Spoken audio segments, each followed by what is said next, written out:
Bonjour à toutes et à tous, bienvenue sur Lettres Trans pour un nouveau format d'information et de communication autour du sujet qui nous réunit à nouveau, les transidentités en France, ou plutôt la dysphorie de genre et sexuelle.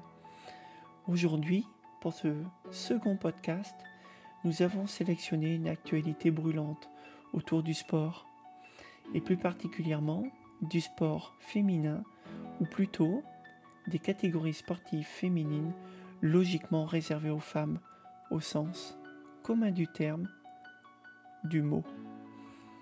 Très représentatif de ce qui se passe depuis de nombreux mois, voire désormais des années aux États-Unis et dans le monde anglo-saxon, les personnes dites transgenres envahissent les espaces féminins réservés, mais aussi, et c'est le sujet aujourd'hui abordé, le sport féminin, les compétitions d'âmes sportives. Alors mesdames, sportives ou non, amateurs ou professionnels, il est encore temps de vous questionner, de vous inquiéter et surtout de vous rassembler pour protester comme l'ex-joueuse de football international professionnelle Melissa Plaza. Melissa Plaza, joueuse pro, mais aussi doctoresse en psychologie sociale et écrivaine, qui a pris récemment la parole au micro du podcast de Rebelles du genre pour souligner le danger que serait l'intégration, l'inclusion d'hommes transféminins, dites femmes transgenres, dans les compétitions d'âmes sportives. Saurez-vous prendre le sujet à bras le corps et vous positionner pour sauver vos catégories sportives et évincer de celles-ci ces hommes hormonés? Là est la question, avant que les politiques décident pour vous. Bienvenue sur Lettres Trans. Aujourd'hui, nous sommes à date d'enregistrement le 18 mai. Nous avons sélectionné un article du HuffPost, donc qui est paru le 17 mai à 16h02. Donc la place des personnes trans dans le sport au cœur du groupe de travail du gouvernement. Et avant cela, on va faire une petite marche en arrière et donc voir ce qu'il en est, ou en tout cas pourquoi aujourd'hui le sujet nous inquiète. Si le nageur Lia Thomas a défrayé les chroniques l'année dernière aux USA et fait encore l'actualité outre-Atlantique en cette année 2023, nous avons désormais en France une représentation de ce que pourrait être la destruction de l'égalité dans le sport et qu'on est, nous aussi, un homme sous œstrogène qui fracture les frontières et désire plus que tout, à ses dires, participer aux Jeux Olympiques 2024 dans la catégorie féminine. Nous vous présentons Alba Diouf. Alba Diouf est récemment passée sur France 2 pour une interview. Il s'agit d'une athlète transgenre, donc une femme transgenre, une personne née homme, qui a commencé sa transition post-puberté et qui est sous traitement hormonal depuis 3 ans, à ses dires. Elle est passée en interview donc sur Télématin, sur France 2, le 21 avril. Nous allons écouter une partie ou peut-être l'intégralité de l'interview. Mais avant cela, donc Alba Diouf, donc voilà, athlète transgenre, privée de compétition, je suis une femme, il faut dealer avec ça, disait-elle à l'équipe, donc au journal L'équipe, le 11 avril 2023. En tout cas, l'article a été publié ce jour-là par Romain Donneux. Donc femme transgenre, Alba Diouf a été privée des championnats nationaux par la Fédération française d'athlétisme, qui l'a retirée de la liste des inscrits. Mais la jeune sprinteuse de 21 ans compte bien se battre pour continuer d'apparaître en compétition. Alors pour moi, il y a déjà quelque chose qui me va vraiment pas, quoi, dans le traitement médiatique des personnes transgenres, quoi. je vais être tout à fait clair, quoi. Hein, vraiment, femme transgenre. Si tu es femme transgenre, c'est que tu n'es pas une femme biologique. Donc, une femme transgenre a été privée des championnats nationaux. Mais c'est pas qu'elle n'a été privée des championnats nationaux. C'est juste que on l'a retirée des championnats féminins nationaux pour préserver les femmes. On lui a pas retiré un droit de concourir dans sa catégorie sexuelle, bien évidemment. Donc, faudrait quand même que les journalistes aient un peu de bon sens. Ben, en tout cas, pour moi, c'est pas possible, quoi. Je pense que ce podcast va être assez décousu. Il va l'être, mais ça fait rien. On va retisser les choses. Donc, nous allons écouter déjà l'interview d'Alba Diouf, voilà, diffusée donc sur France TV, sur France 2, sur l'émission Télématin. Allez, hop, on fait play. Bonjour Alba Diouf. Bonjour. Merci d'être avec nous ce matin. Je suis une femme, il va falloir dealer avec ça. Exactement. Votre photo et vos paroles se sont affichées il y a quelques jours en une de l'équipe. Comment avez-vous vécu cette subite mise en lumière ? Ce fut très compliqué. Alors je coupe déjà. Avec tout le respect que je vous dois, Alba Diouf, je n'ai rien contre la personne, hein, vraiment. Désolé, quoi. Vous seriez une femme, vous n'auriez pas besoin de faire une transition. Voilà, c'est clair. Donc, je suis une femme, hein, on va pas dealer avec ça. Ben si, effectivement. Pour l'égalité des femmes dans le sport, le droit des femmes, effectivement, si, il va falloir dealer. Pendant quelques temps, parce que moi je suis une personne assez discrète dans la vie de tous les jours. Je suis étudiante en double licence en sociologie géopolitique, Aix-en-Provence. Ouais. Je suis auto-entrepreneuse aussi depuis quelques temps dans le développement personnel et dans le coaching. Donc j'ai déjà ma petite vie tranquille, donc c'était assez brutal et assez compliqué de gérer cela. Mais faut que les choses changent, hein, effectivement. Donc on est en 2023. L'inclusion ne devrait pas être une question de courage et de bonne volonté, comme je l'ai dit dans mon communiqué. Alors on va expliquer votre situation. Vous avez 21 ans. L'inclusion. Ben oui. Mais l'inclusion de quoi? L'inclusion d'une personne transféminine dans les catégories sportives féminines. Donc l'inclusion de quoi? C'est pas parce qu'il faut aller dans l'inclusion qu'il faut justement discriminer les femmes pour cela, quoi. Si on a des catégories sportives sexuées, ce n'est pas pour rien. Non, cet hiver, oui. Alors que vous faites partie des meilleures sprinteuses du pays, vous vous êtes vu retirer des listes des championnats de France féminines espoirs et élites par la Fédération française d'athlétisme, oui. Privé de compétition car vous êtes né dans le corps d'un garçon. Comment avez-vous vécu cette décision? Alors, privé de compétition sportive, on va dire au niveau élite. Donc, on peut déjà imaginer à quel niveau Alba Diouf est, finalement. Et né dans un corps de garçon. Bon, moi, il y a vraiment aussi quelque chose qui me va de moins en moins, quoi. Né dans le mauvais corps, ça n'existe pas, quoi. Ça faut... Je suis désolé, quoi. Je vais peut-être je vais me mettre du monde à dos, mais ça fait rien, quoi. On ne naît pas dans le mauvais corps, quoi. On est son corps, quoi. Donc, né dans un corps de garçon, bah non, quoi. C'est comme si, au bout de 9 mois de gestation, finalement, on avait mis une âme de fille dans un corps de garçon, quoi. Pour une personne dysphorique comme moi, c'est pas possible. Je suis désolé, mais non, quoi. Allez, on continue. Par où commencer? Lorsque Sébastien Coe a décidé d'exclure les femmes transgenres des compétitions, je me suis posé un tas de questions déjà. Qui avait été à cette réunion? Parce que c'est une commission qui s'est déroulée en fin mars. Y avait-il un endocrinologue, un psychologue, un médecin généraliste? Pour quelle raison a-t-il décidé de nous exclure? Parce que cette décision... Bon, je recoupe. Je suis désolé. Hein. j'ai dit que ça serait décousu. Mais bon, je me sens obligé de commenter. J'ai vu la vidéo, hein, pourtant. Hein. Je l'ai au moins vue 3 fois.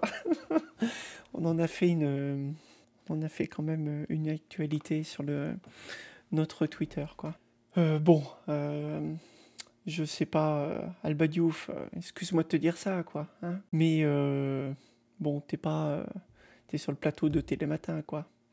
Donc finalement, si vraiment tu voulais parler de traitements hormonaux, peut-être aurais dû hein, je te tutoie, mais bon, ça fait rien. Hein. Peut-être aurais dû amener ton staff, finalement, pluridisciplinaire, parce que je sais pas quoi. Là, tu me parles d'endocrinologue, de psychologue. Bon, d'accord, ok. Mais bah, c'est pas le sujet, quoi. La fédération sportive, elle en a rien à faire, quoi. Finalement, ton endocrinologue. Hein, ton endocrinologue, c'est pas lui qui va savoir, ou elle, ta capacité physique, quoi. Voilà. Elle va pouvoir se placer sur les traitements hormonaux, sur tes valeurs, tes résultats, tes analyses. Mais le déploiement de ta force physique, pulmonaire et cardiaque, bon, bref. Voilà, on continue. C'est faite en 2 temps. On va expliquer. D'abord, la Fédération française a demandé à pouvoir consulter votre suivi biologique pour vérifier vos taux de testostérone. C'était, et donc je parle volontairement au passé, la règle qui était fixée par la Fédération internationale. Expliquez-nous cette règle d'abord des taux de testostérone. En fait, les femmes transgenres ont toujours été autorisées à courir, mais sous certaines conditions, maintenir leur taux de testostérone en dessous de 5 nanomoles pendant une période de 12 mois. Moi, je suis largement en règle, hein, c'est-à-dire que ça fait... On voit ici, on l'a extrait de vos réseaux sociaux, vous les avez publiés. Hein. Ça fait 3 ans que je suis en traitement hormonal, donc je peux courir depuis 2 ans, mais je ne me sentais pas forcément prête de courir car... je savais que ça allait être assez compliqué au niveau des critiques et je ne me sentais pas prête à assumer. Donc quand j'ai commencé à faire des compétitions, notamment pour les régionaux à Miramas, c'est vraiment là que les choses ont pris de l'ampleur, effectivement. Parce que vous avez réalisé des chronos exceptionnels. Oui, aux 60 mètres et aux 200 mètres, je suis arrivée première de ma catégorie. Donc oui, j'ai été qualifiée pour les championnats de France et les championnats d'élite. Et c'est à partir de ce moment-là que ça commence à devenir compliqué. Et alors, on vous évoquait le 23 mars dernier, cette réunion de la Fédération internationale, eh bien, elle a décidé de changer les règles. Elle interdit les compétitions pour les femmes transgenres ayant connu une puberté masculine. Donc ça veut dire que là, vous n'avez plus, en tout cas pour l'instant, accès aux compétitions internationales. C'est ça. Sébastien Coe a décidé de nous bannir. Alors, a décidé de nous bannir. Nous bannir, non. Non. Moi, je le répète, quoi.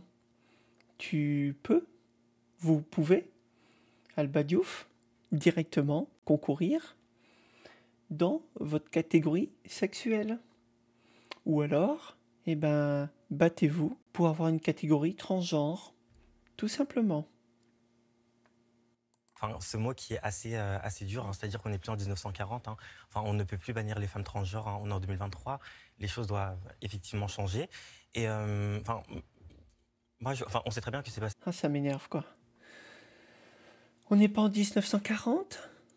On ne peut plus bannir les femmes transgenres. Écoute, je suis désolé. J'ai dit que ça serait décousu aujourd'hui, parce que c'est un sujet qui m'énerve, quoi. Vraiment, quoi. Mais non, on te bannit pas, quoi. Va concourir dans les compétitions sportives liées à ton sexe, quoi. Tu es une femme transgenre, donc tu n'es pas une femme. C'est clair. Tu n'es pas une femme. Tu es une femme trans, ou tu es une personne trans féminin. Choisis tes mots, mais si tu accoles quelque chose à femme, c'est que tu n'es pas une femme biologique. C'est pourtant logique. Moi, je dis ça comme ça. Hein ? La meilleure des choses, quand on fait une transition, c'est déjà d'être en paix avec soi-même et savoir qui on est. Tienko, qui est le président de World Athletic, veut présenter un 3e mandat. Et c'est très bien que l'inclusion des femmes transgenres dans le monde du sport pose notamment problème. Donc, À mon sens, il veut juste grappiller des voix à droite et à gauche. Donc pour elle ou pour lui, c'est... ou lui, elle, je sais pas comment dire en anglais inclusif. Donc ça ne serait que politique. On va voir ça ensuite. Lorsqu'il a été interrogé sur votre situation, le patron de la Fédération française, André Giraud, a expliqué d'abord qu'il fallait se conformer aux règles. Oui. Il a aussi avancé un autre argument en expliquant que lorsque vous participiez à des compétitions masculines, vous étiez à la 980e place française, alors qu'en compétition féminine, vous êtes 58e mondiale. On comprend donc en sous-texte que ça pose la question d'une supposée équité sportive. Que répondez-vous à ça ? Enfin, la prétendue intention de protéger les femmes par des décisions d'exclusion comme celle-ci est insidieuse, hein, enfin, voire même pernicieuse. Elle est destinée à tromper les gens et surtout les femmes. Enfin, en réalité, ces décisions ne protègent personne et nuisent à toutes les femmes, que ce soit femmes transgenres ou femmes cisgenres, comme je l'ai évoqué dans mon communiqué. Alors, il n'y a pas de femmes cisgenres, il n'y a pas de femmes transgenres. Ça aussi, c'est clair. Non, ça, c'est de la novlangue. Hein. Donc la seule chose que Diouf est en train de faire, c'est du militantisme. Faut quand même être clair. Si vous utilisez leurs mots, ça veut dire que les femmes, donc les femmes biologiques, les femmes nées filles, venues au monde en tant que filles et qui ont grandi en tant que femmes, donc de sexe féminin, ne seraient qu'une sous-catégorie d'elles-mêmes. Et donc, vous mettez à la même hauteur les femmes biologiques et les femmes trans, ou plutôt les hommes transféminins, ou les hommes transidentifiés. Pour moi, c'est clair. C'est quelque chose qui... Il y a un langage qu'il faut complètement revoir. Il ne faut surtout pas utiliser leur langage. C'est vraiment à la limite du tolérable, quoi. Et la discrimination, justement, elle est plutôt vécue par les 51% de la population. Donc les femmes. Voilà. Ce n'est pas cette minorité trans qui est discriminée. Aujourd'hui, c'est cette minorité qui fait en sorte que les femmes soient discriminées. Les femmes transgenres piquent des bourses sportives, piquent des podiums sportifs aux femmes. Okay. Donc c'est pas un argument qui est recevable pour vous. Mais pas du tout. Pour qu'on comprenne bien, vous nous disiez que vous prenez un traitement depuis 3 ans maintenant. Oui.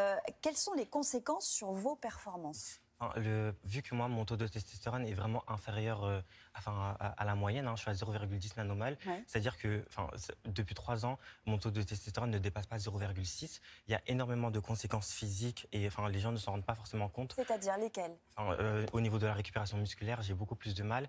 J'ai perdu 75% de ma récupération. Hein, et même au niveau de la musculature, je ne peux plus me muscler comme avant.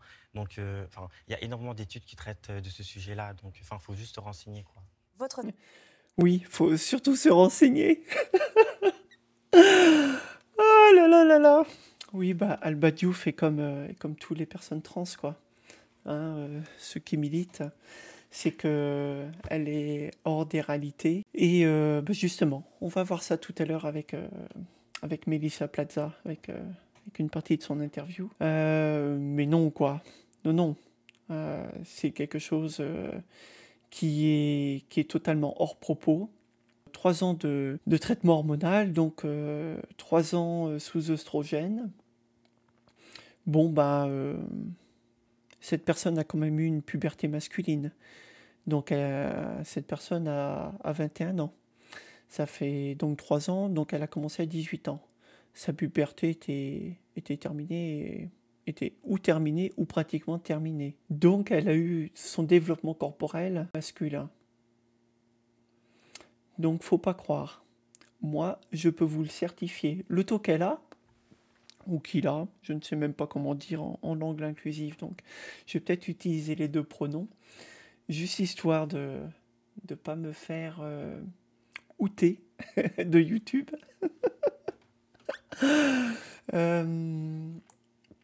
Je baisse un petit peu et vous voyez, moi, voici mon taux. Un taux de testostérone de 0,11 nanogrammes par millilitre. J'ai commencé ma transition en 2014 et nous sommes en 2023. Et j'ai 9 ans de traitement hormonal substitutif sous oestrogène. Et donc, je vais être tout à fait clair, hein. C'est simple, sans entraînement, avec 9 années de traitement hormonal, je confirme et j'atteste, je développe plus que n'importe quel de mes collègues à l'hôpital où je travaille. Et quand je dis plus, ce n'est pas qu'un peu, hein. Et depuis le Covid, j'ai arrêté de faire la Zumba et j'ai arrêté de faire du step. Donc je peux vous dire que le développement musculaire, le rythme cardiaque, la récupération, la force, donc le déploiement de force, il n'est pas tout à fait réduit. Ou même je dirais, il est pratiquement pas réduit avec un bloqueur de testostérone et sous traitement hormonal. Donc non, quoi. C'est une illusion brandie, quoi. Et ce n'est pas pour rien, justement, que plusieurs instances internationales sportives font marche arrière sur la question transgenre. Mais avec l'interview de Melissa Plaza, je vais vous donner quelques informations supplémentaires. Donc, on y retourne. La situation fait bouger les lignes puisqu'une commission vient d'être créée au sein de la Fédération française pour traiter de la question des athlètes transgenres. Il paraît qu'elle a déjà décidé de vous autoriser à faire des compétitions jusqu'au niveau départemental. Est-ce que vous y voyez un signe d'ouverture, un signe d'espoir? Bien sûr que oui. Après, moi, je suis une personne, c'est soit tout, soit rien. Après, je pense que faut quand même accepter ce qu'on nous propose. Niveau départemental, c'est plutôt pas mal, mais moi, je vise vraiment le maximum. J'aimerais bien atteindre les JO 2024, ouais. qui vont se dérouler dans 15-16 mois à peu près. J'aimerais bien atteindre les Jeux Olympiques 2024. Et donc, je suis déjà 58e mondial. Bon, avec un peu de chance, de l'entraînement jusqu'à l'année prochaine, tu piqueras peut-être un podium à une Française professionnelle qui court depuis son enfance. Donc voilà, quoi. Hein, comment dire? Il y a eu une championne olympique transgenre à Tokyo en 2021. Oui. Donc moi, je comprends vraiment pas cette décision, car les femmes trans n'ont jamais dominé le sport féminin. Les gens ne peuvent citer qu'une poignée de femmes trans qui sont arrivées à des niveaux national ou même international. Les femmes trans ne dominent pas le sport féminin. Donc c'est assez paradoxal. D'une manière générale, il y a en France et dans d'autres pays des débats autour de la transidentité, mais également sur l'accompagnement des mineurs qui sont en questionnement de genre. Oui. À quel moment avez-vous compris qui vous étiez ? Moi, ça a toujours été très tôt, c'est-à-dire qu'on ne devient pas trans. On l'a toujours été. Moi, c'est vraiment à l'âge de 7 ans que j'ai découvert. On ne devient pas trans, on l'a toujours été. Alors, non, quoi. Non. Ça, c'est... Non. Non, tu deviens trans à travers une transition, quoi. Une transition médicale, hormonale, chirurgicale, quoi. Tu l'as toujours été, non. Ou tu éprouves une dysphorie de genre et sexuelle, et donc tu as une dissonance psychique et sexuelle qui fait que tu vas vers, quoi. Mais bon, ça va... On va faire un parallèle avec le premier podcast, quoi, finalement. Hein, semble-t-il, pour Alba Diouf, c'est un feeling, quoi. J'ai découvert ma transidentité, on était dans la cour de récréation. Avec mes copines, on parlait de nos rêves, de nos aspirations. Et on se fut à mon tour, et moi, j'ai dit que je voulais devenir maman, porter la vie, me marier, avoir mon mari. Alba Diouf a 21 ans. Donc on est en 2023. Cette personne est venue au monde en 2002. J'ai envie de dire qu'à 7 ans, c'était 2009. Donc, avec déjà l'Internet et tout ce qui va avec, disons qu'il y avait plus d'informations qu'en 1978 à l'âge de ma naissance, quoi. Et c'est là que ma copine m'interpelle, elle me dit que tu es un garçon et que tu ne sauras jamais, tu peux pas apporter la vie, quoi. Et c'est vraiment à partir de ce moment-là que j'ai commencé à comprendre que choses allaient devenir compliquées et que je n'étais pas dans le bon corps, visiblement. Merci beaucoup, Alba Diouf. J'aurais été intéressé, moi, finalement, parce que dans les interviews que Diouf donne, ça reste très, très nébuleux, quoi, très brumeux. C'est finalement, comme beaucoup de personnes transgenres aujourd'hui, ils placent une date dans leur existence sans finalement donner d'autres arguments que je suis né dans le mauvais corps. Non. non, c'est... Non, quoi. J'ai souvent l'impression, en les entendant, qu'on ne vit pas du tout la même dysphorie, pas du tout le même trouble. D'ailleurs, pour beaucoup, je me demande même s'ils sont tout simplement atteints de quelque chose, quoi. Et si ce n'est pas juste de l'opportunisme, finalement. Donc, comme je le disais dans le premier podcast, les trans de droit, aujourd'hui, le droit en France nous permet de le faire.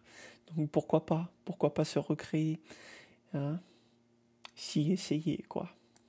Alors, j'avais déjà lu ce premier article, donc paru sur, du moins le topic, l'entête.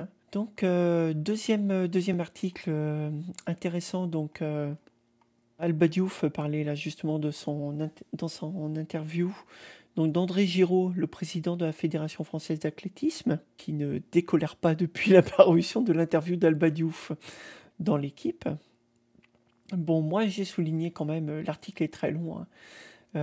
Comme pour le premier podcast, les sources sont remises dans la description.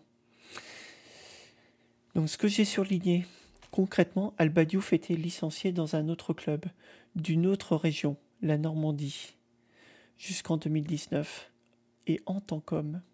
À l'époque, ses résultats étaient moyens, correspondant à celui d'un coureur de bon niveau régional, mais pas plus. Il n'avait absolument pas un niveau international. Son rang de sprinter se situait à la 980e place nationale. En courant chez les femmes, on peut désormais situer Alba Diouf à la 58e place mondiale en sprint. Ces résultats pouvaient lui permettre d'entrer dans l'équipe de France relais par exemple. Elle devenait l'une des favorites pour les prochains championnats de France catégorie espoir et les championnats de France élite. Elle avait potentiellement le niveau de concourir au niveau mondial, aux Jeux Olympiques, etc. Ces mots sont donc du président de la fédération, donc André Giraud. On peut quand même plus que se poser la question finalement. Chez la catégorie sexuelle homme, il n'était rien.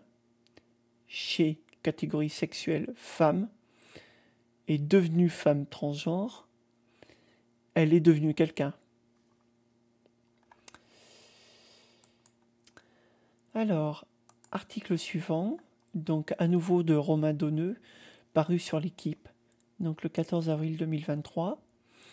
Selon nos informations, la Fédération française d'athlétisme vient de créer une commission spécifique pour traiter la question des athlètes transgenres et devrait permettre à Alba Diouf, femme transgenre, de courir des compétitions jusqu'au niveau départemental.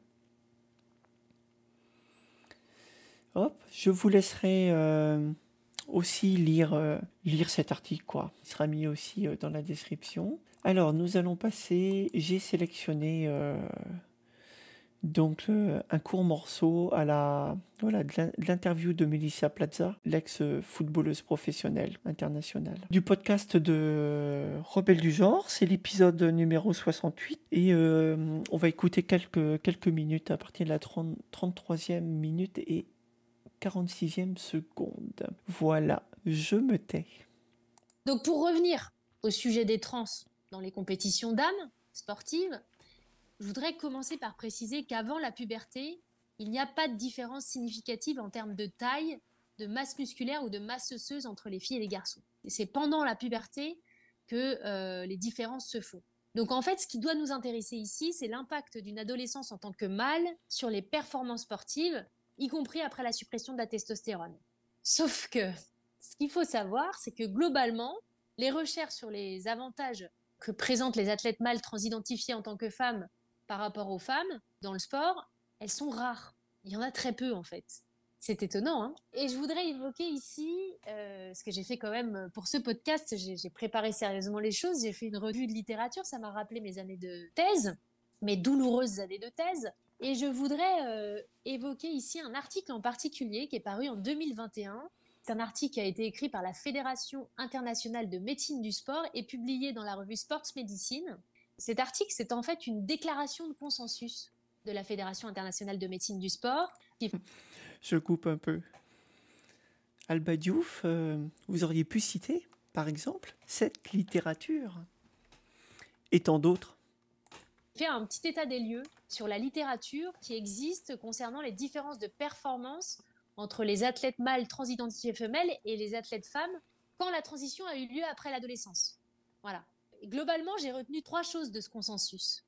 La première, c'est que même les réglementations les plus fondées sur des preuves scientifiques sont peu susceptibles d'éliminer toutes les différences de performance entre les athlètes femmes et les athlètes mâles transidentifiés femelles. La deuxième, c'est que les études menées sur le sujet présentent des limites importantes, notamment parce qu'on manque de données sur les performances sportives avant, pendant ou après la suppression de testostérone. Alors que c'est quand même le facteur qui doit nous intéresser ici, c'est la performance. Et 3, la communauté scientifique doit également mener des études longitudinales avec des groupes contrôle spécifiques pour générer les données de performance biologique et sportive pour les sports individuels afin d'éclairer l'inclusion ou l'exclusion équitable de ces athlètes. Donc en résumé, pour l'heure, on a peu d'études qui prennent en compte la performance et encore moins sur le long terme. On n'a rien, quoi. La Fédération internationale de médecine du sport évoque clairement l'inéquité potentielle et à ce titre, je pense qu'en effet, il faut d'abord et avant tout jouer la carte de la prudence et protéger les femmes. J'ai lu pas mal d'études, hein, et en fait, on s'aperçoit que les conclusions, elles sont toujours un peu évasives, jamais vraiment rigoureuses. Je vous donne un exemple. J'ai pu lire en conclusion d'un article que, j'ouvre les guillemets, normaliser les niveaux hormonaux retire la plus grande majorité des avantages d'avoir été un homme. Je répète, la plus grande majorité des avantages. D'accord ? Que fait-on des avantages restants du coup ?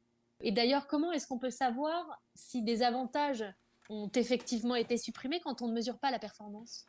Alors je pose la question aux chercheurs et aux chercheuses aujourd'hui. Quel est l'impact véritable d'une adolescence mâle sur les performances sportives ? Et quel est l'impact de la déprivation de testostérone sur la masse musculaire, sur la taille du squelette, etc., etc. Et si impact il y a, est-il suffisamment significatif pour que les compétitions avec les femmes soient envisagées de manière équitable ?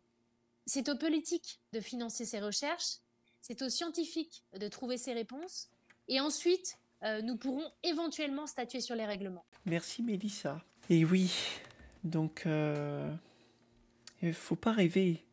Faut pas croire qu'un bloqueur de testostérone et une prise d'hormonothérapie à base d'œstrogène va vous faire une grosse fonte musculaire et que finalement vous allez avoir des organes réduits, un squelette réduit à celui de la taille d'une femme et donc une capacité pulmonaire réduite, une capacité cardiaque réduite.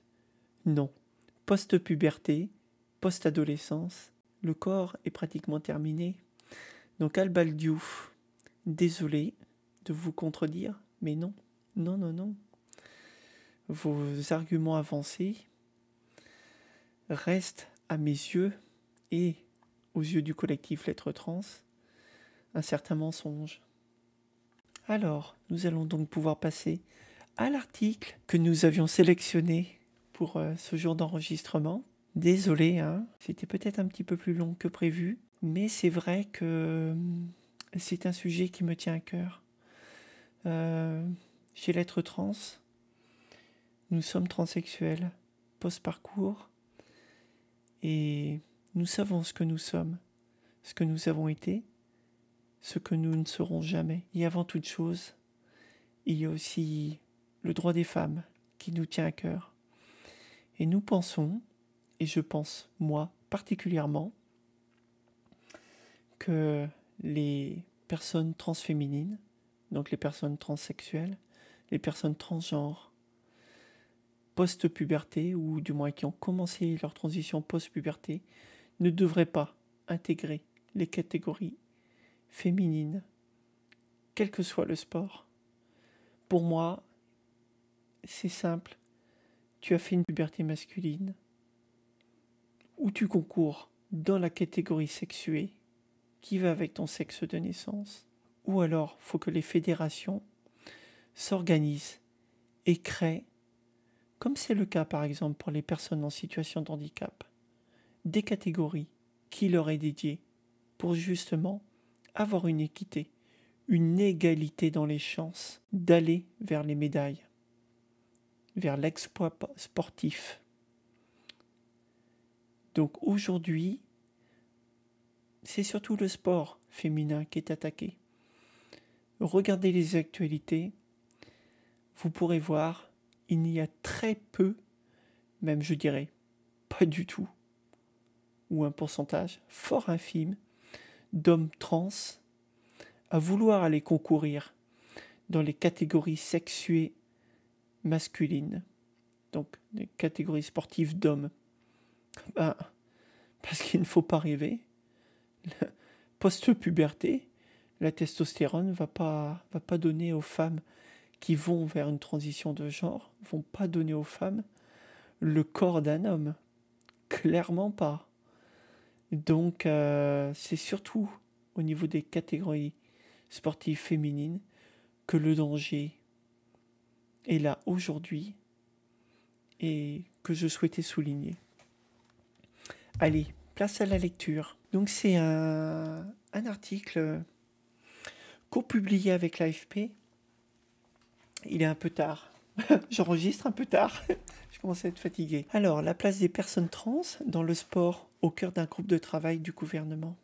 Depuis 2021, ce n'est plus le Comité international olympique qui établit des règles concernant la participation des sportifs intersexes et transgenres. C'est toujours pareil, quoi. Je démarre juste la lecture et voilà, quoi. On confond le cas intersexe et transgenre, alors que c'est pas du tout la même problématique. C'est... Oui. Les médias savent manier le flou et utilisent vraiment la condition intersexe pour insinuer la condition transgenre et donc nous la faire accepter. Et ça, ça faut vraiment en être conscient, quoi. Transidentité, c'est un sujet sensible sur lequel les instances du sport mondial se renvoient la balle. La ministre des Sports, Amélie Oudéa-Castéra, a annoncé ce mercredi 17 mai qu'un groupe d'experts sera constitué d'ici l'automne prochain pour définir des préconisations pour favoriser l'inclusion des personnes transgenres dans le sport de haut niveau. On est là face à une évolution sociétale qu'on doit arriver à mieux accommoder dans le sport. D'abord, dans le monde amateur, en encourageant la pratique sportive des personnes transgenres, a assuré la ministre des Sports en préambule d'un colloque organisé au comité d'organisation des Jeux Olympiques de Paris 2024 sur la lutte contre l'homophobie dans le sport. Ah là là, dissonance cognitive, complètement.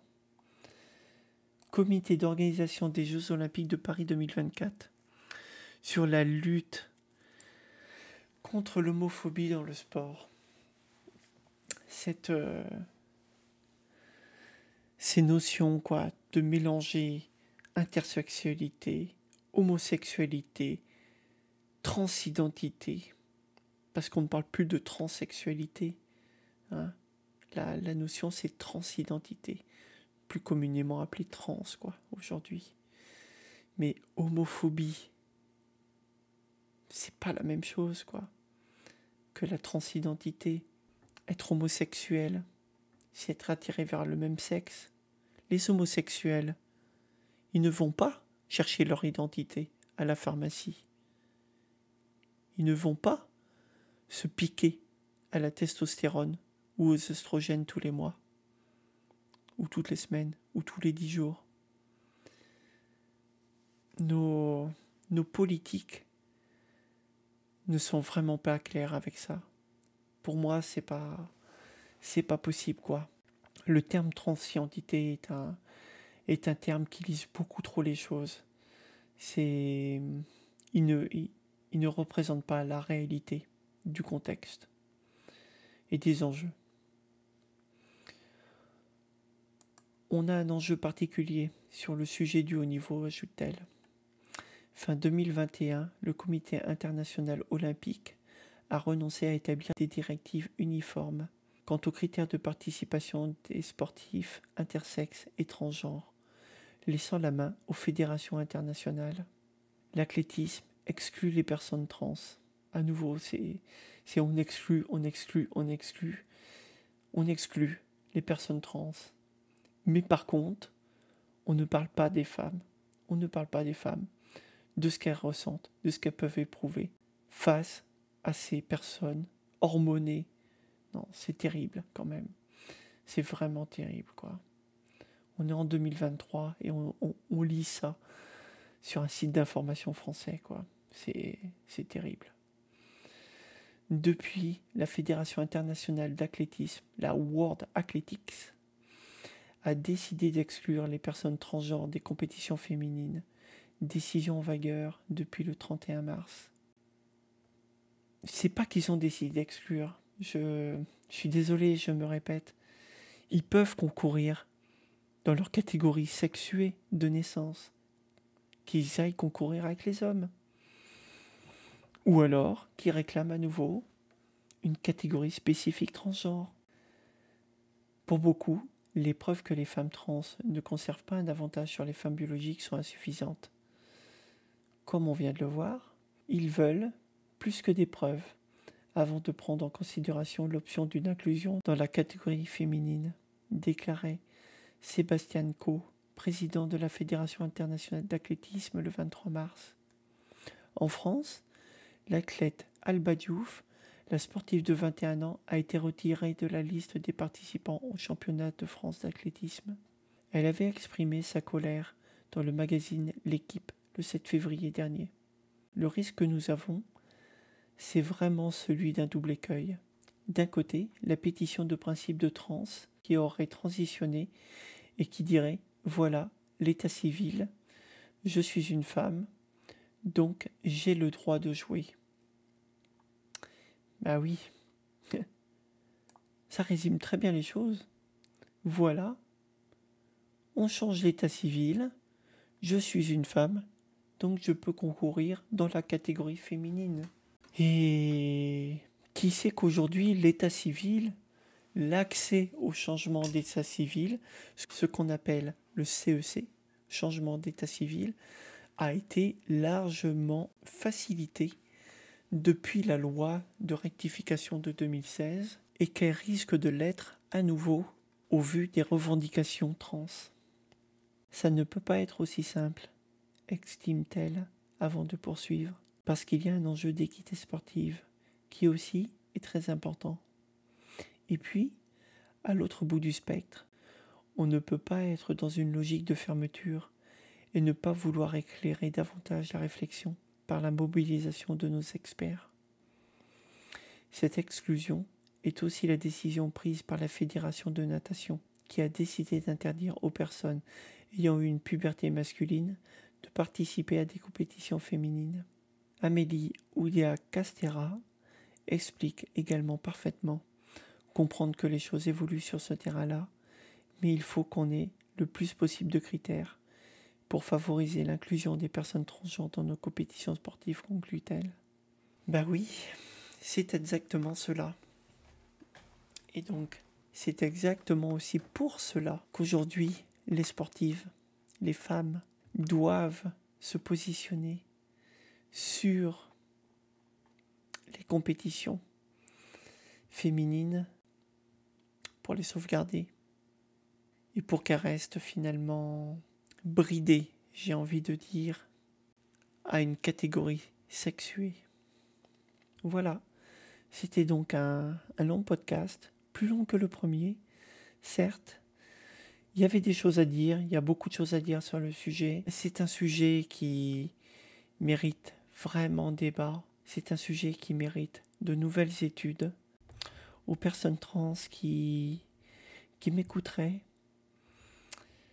sachez que ce podcast sur le sport n'est pas votre rencontre, mais plutôt une réflexion en tant que transsexuel que je vous apporte. Et je pense que pour l'ensemble des sportifs et des sportives, il serait à bon escient que vous revendiquiez plutôt une catégorie dédiée aux personnes transgenres. C'était Madi pour l'être trans, et je vous dis donc à bientôt pour un prochain podcast. Je vous invite à nouveau à nous suivre, notamment sur Twitter, vous abonner sur YouTube, mais aussi sur Instagram, où nous sommes présents, même si nous le sommes un petit peu moins.